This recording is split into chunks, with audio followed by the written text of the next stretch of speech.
قال الله تبارك وتعالى في كلامه المجيد أعوذ بالله السميع العليم من الشيطان الرجيم بسم الله الرحمن الرحيم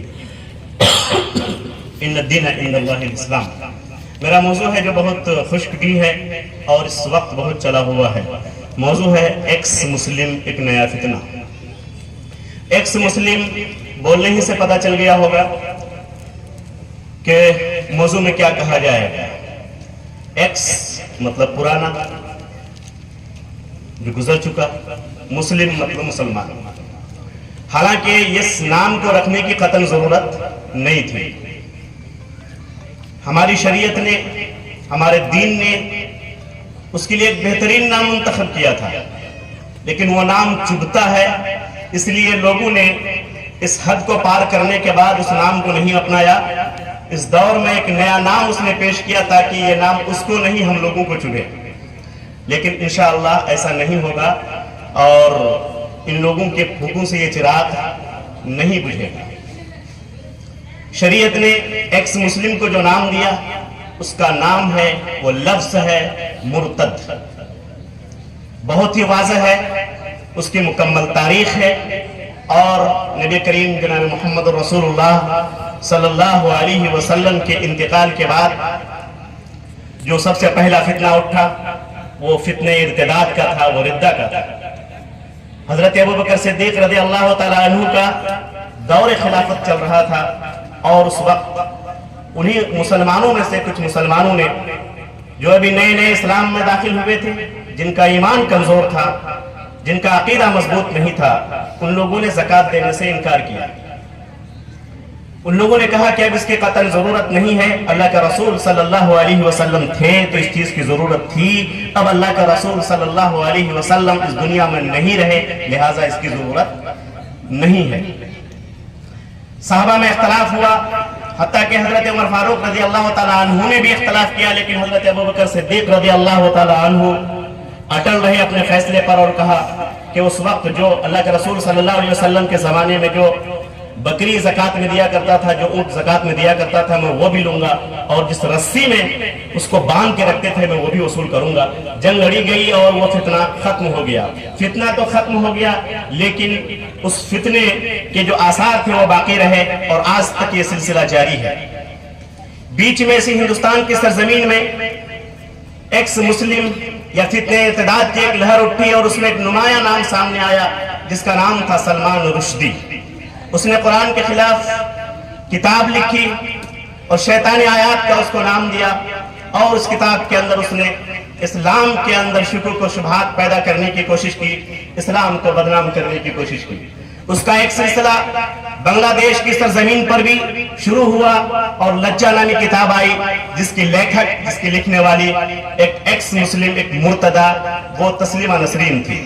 یہ سلسلہ آج بھی جاری ہے اور آج اسی ہندوستان کی سرزمین پر یہ لفظ بھنایا جاتا ہے اور میں اس لفظ کو بہت ہی سوچ سمجھ کر استعمال کر رہا ہوں کہ ایکس مسلم کا لفظ بھنایا جا رہا ہے. اور آج کی ڈیٹ میں سوشل میڈیا میں دو نام سامنے آ رہا ہے، ان میں سے ایک نام ساحل کا ہے اور ایک نام سمیر کا.